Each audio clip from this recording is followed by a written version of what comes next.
Hello friends, मैं हर्षिता शुक्ला आप सभी लोगों का हर्षिता क्लासेस में बहुत बहुत स्वागत करती हूं।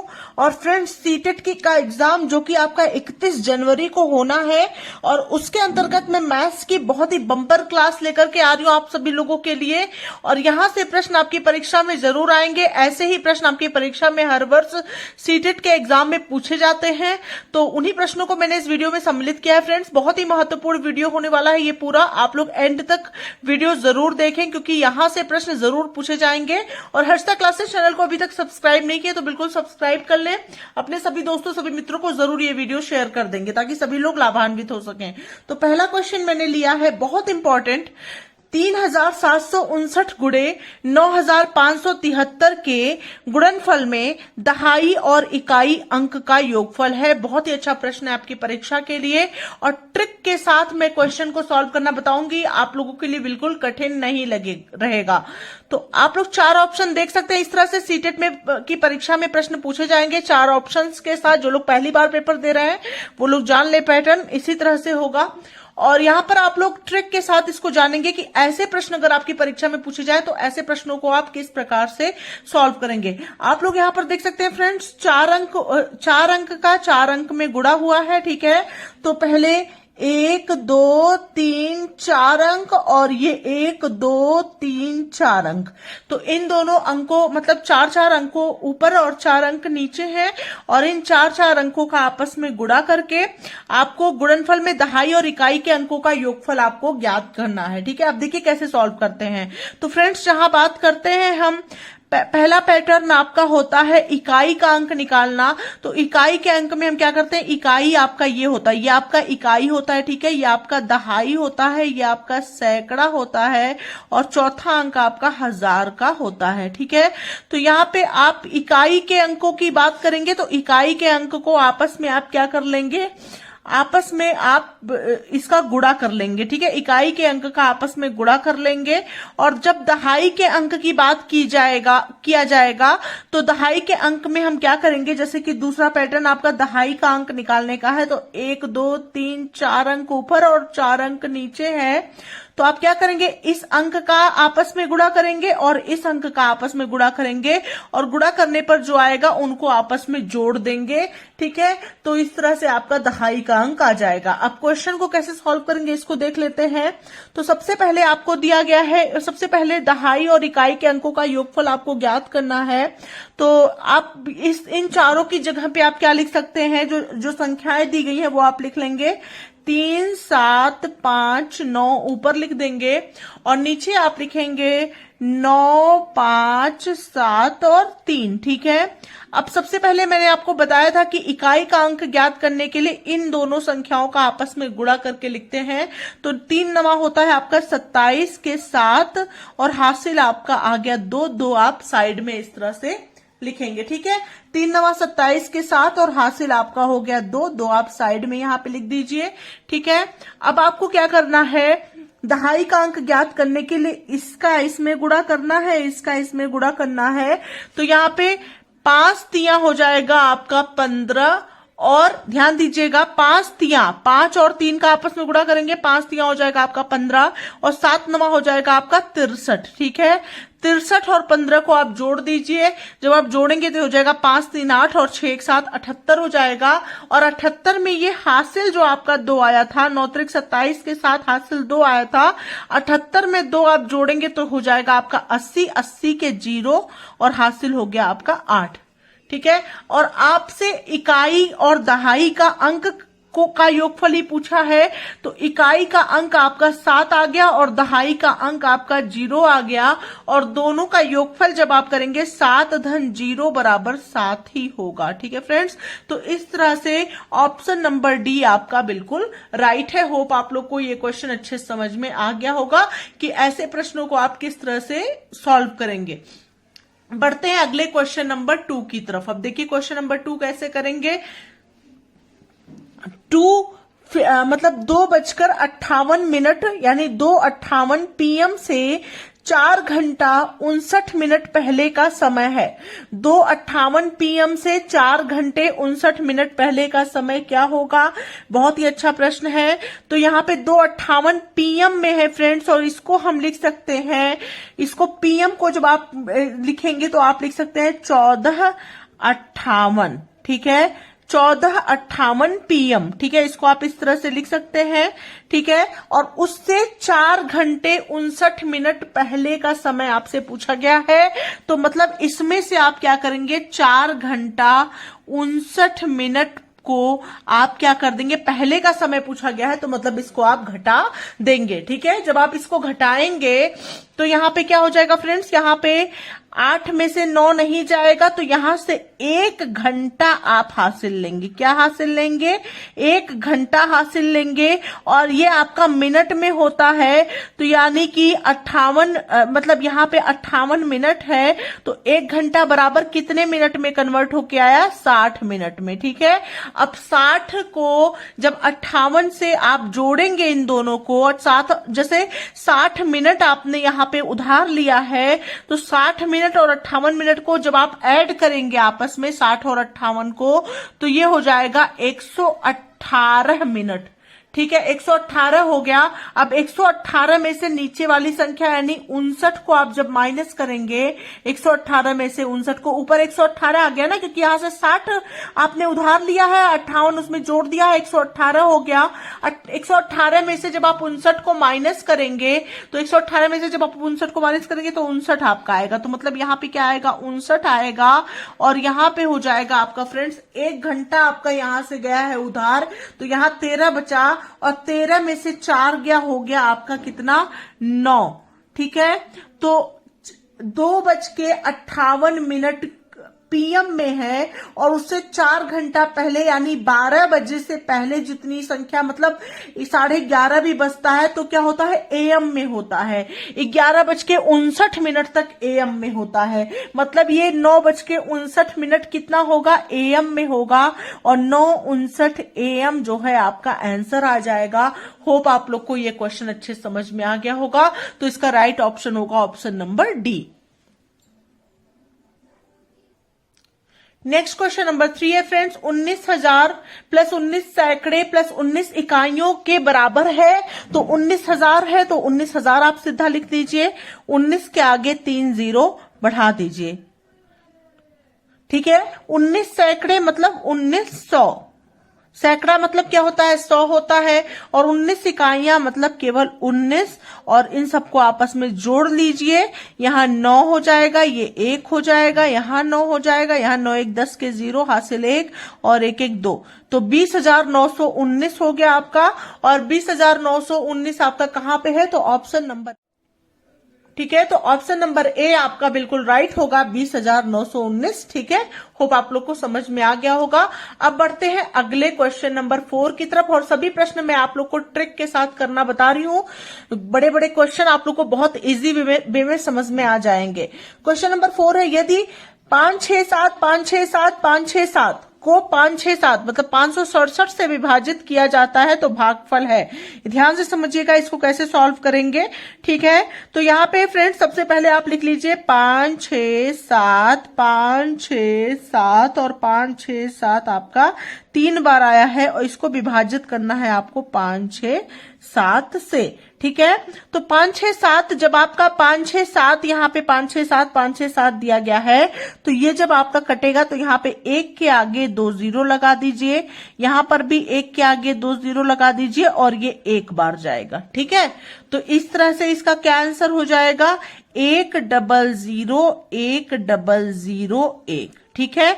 मतलब 2 संख्याएं हैं आगे, तो इसलिए 2 0 लगाएंगे। अगर यहाँ पे आगे केवल 1 संख्या होती तो आप 1 0 लगाते, ठीक है। जैसे कि इसी तरह से ये ऑप्शन कौन सा राइट होगा, ऑप्शन बी राइट होगा।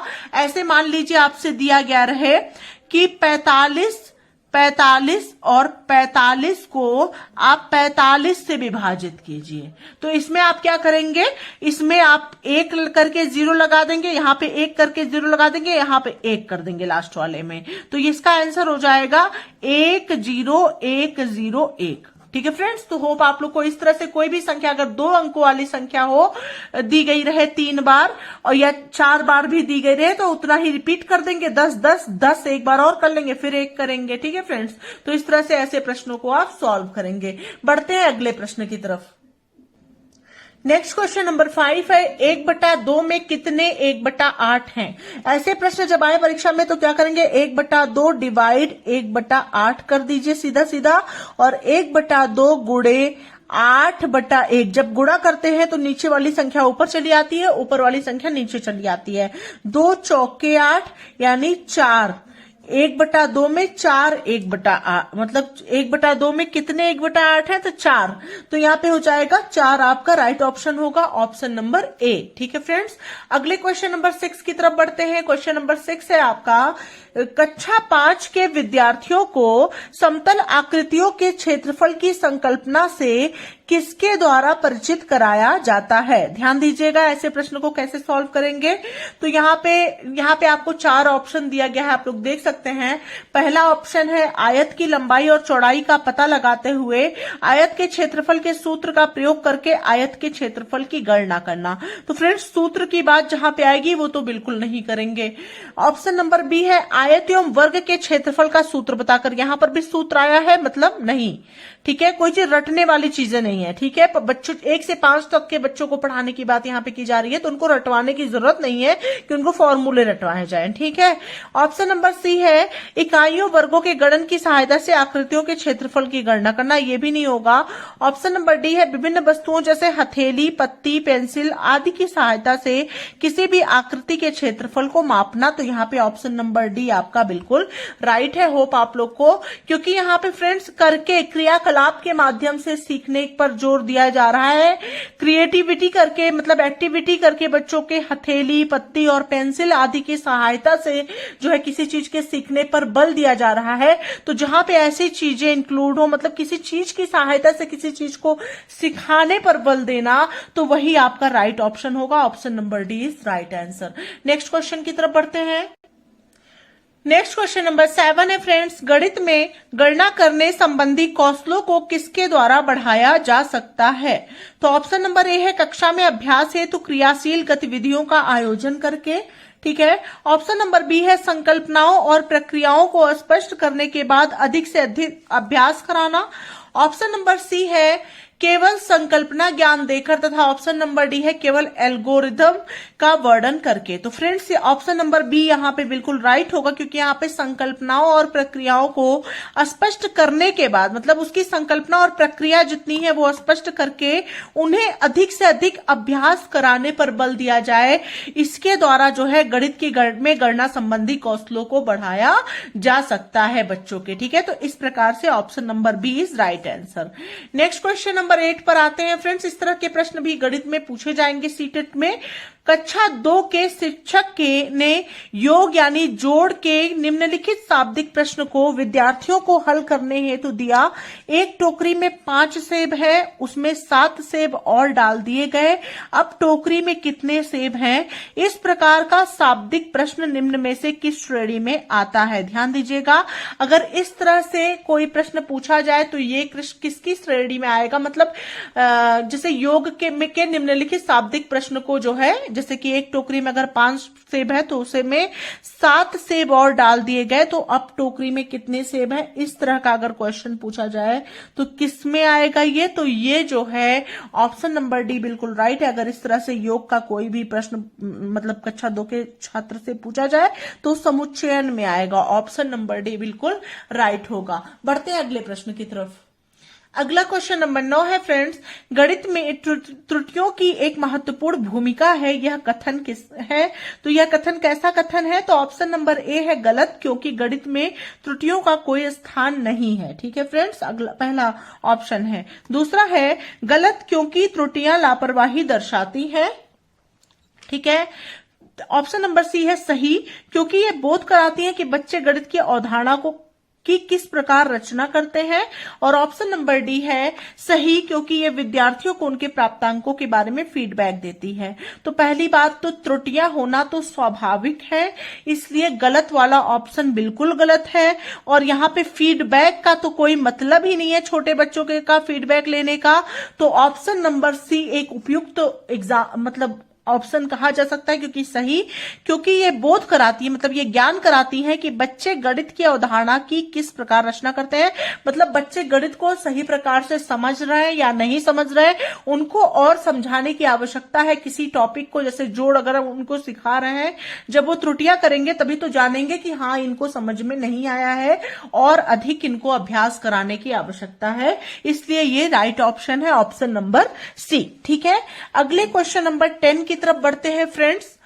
क्वेश्चन नंबर 10 है आपका, कक्षा 4 के विद्यार्थियों को समझाने के लिए 1/10 1/100 से बड़ा है, निम्नलिखित में से कौन सी शिक्षण अधिगम सामग्री यानी टीएलएम सर्वाधिक उपयुक्त है। तो ऑप्शन नंबर ए है dice block, option number B है संख्या चार्ट, ऑप्शन नंबर सी है गिन तारा, ऑप्शन नंबर या एबेस्कस, ऑप्शन नंबर डी है 10x10 वर्गीकृत ग्रिड। तो फ्रेंड्स यहाँ पर दो ऑप्शन में कंफ्यूजन है, एक है संख्या चार्ट और दूसरा है 10x10 वर्गीकृत ग्रिड। लेकिन फ्रेंड्स अगर इन दोनों ये 10x10 करके आ गया है, इसलिए ये ऑप्शन आपका राइट नहीं होगा, क्योंकि यहां पे 10x10 मेंशन, अगर यहाँ पे 10x10 की जगह केवल ग्रिड मेंशन होता तो ये ऑप्शन सबसे उपयुक्त था, अगर यहाँ पे केवल ग्रिड लिखा होता तो। ठीक है, लेकिन यहाँ पे 10x10 लिख दिया गया है, इसलिए ये ऑप्शन राइट नहीं है। ठीक है, तो यहाँ पे राइट ऑप्शन है ऑप्शन नंबर बी संख्या चार्ट। अगर ग्रिड लिखा रहता तो ग्रिड को आप टिक करते, केवल ग्रिड। ठीक है, 10x10 नहीं, केवल ग्रिड लिखा रहता तो इसको आप टिक करते, लेकिन चूंकि यहाँ पे 10x10 करके मेंशन कर दिया गया, इसलिए राइट नहीं है, संख्या चार्ट आपका राइट ऑप्शन है। अगले क्वेश्चन की तरफ बढ़ते हैं। नेक्स्ट क्वेश्चन नंबर 11 है, दो या उससे अधिक दो बीमाओं वाली वस्तुओं को मतलब मापों क्षेत्रफलों की तुलना करने के लिए निम्नलिखित में से कौन सा एक सर्वाधिक उपयुक्त है। ऑप्शन नंबर ए है अप्रमाणिक इकाइयों का प्रयोग, ऑप्शन नंबर बी है आकलन, ऑप्शन नंबर सी है प्रेक्षण, ऑप्शन नंबर डी है अध्यारोपण। तो क्वेश्चन नंबर 11 का जो राइट ऑप्शन होगा फ्रेंड्स वो होगा ऑप्शन नंबर ए अप्रमाणिक इकाइयों का प्रयोग। ठीक है, नेक्स्ट क्वेश्चन नंबर 12 की तरफ बढ़ते हैं फ्रेंड्स। एक ही माप यानी साइज की 23 बोतलों में 51 लीटर और 750 मिलीलीटर दूध भरा जाता है, ऐसी 16 बोतलों में दूध की मात्रा है। तो फ्रेंड्स ये एक एक नियम वाले प्रश्न हैं और इसको देखिए कैसे सॉल्व करेंगे। तो फ्रेंड्स सबसे पहले दिया गया है कि 51 लीटर 750 मिलीलीटर दूध भरा गया है और कितने बोतलों में, 23 बोतल में। तो एक बोतल में कितना दूध आएगा, तो एक बोतल में दूध की मात्रा बराबर कितना ml है, 51 लीटर और 750 ml, तो यानी 51 750 और बटे आप कर देंगे 23 से आप भाग कर देंगे। ठीक है, 23 बोतल है ना, तो एक बोतल की मात्रा जब निकालेंगे तो इसको 23 से आप डिवाइड कर देंगे, तो जब 23 से डिवाइड करेंगे तो ये हो जाएगा आपका 2250 ml। ठीक है, और यहां पे दिया गया है ऐसी 16 बोतल में दूध की मात्रा कितनी होगी, तो इसलिए 16 बोतल में दूध की मात्रा बराबर 16 गुणे 2250 ml। ठीक है, तो 2250 में जब 16 से आप गुणा करेंगे तो ये हो जाएगा आपका 36,000 मिलीलीटर। ठीक है, या 36 लीटर। क्यों, ठीक है, क्योंकि एक मतलब 1000 के बराबर होता है, 1000 से आप डिवाइड करेंगे मिलीलीटर से लीटर को चेंज करने में, तो यहाँ पे 36 लीटर हो जाएगा और यहाँ पे राइट ऑप्शन होगा ऑप्शन नंबर ए 36 लीटर। होप आप लोग को ये क्वेश्चन भी समझ में आ गया होगा अगर ये परीक्षा में पूछा गया तो। बढ़ते हैं अगले प्रश्न की तरफ। नेक्स्ट क्वेश्चन नंबर 13 है फ्रेंड्स, यदि a/3 बराबर b/4 बराबर c/7 हो तो a plus B plus c/c का मान आपको ज्ञात करना है। तो इसको देखिए कैसे सॉल्व करेंगे कि माना A/3 बराबर B/4 बराबर C/7 बराबर K है, यानी एक नियतांक है।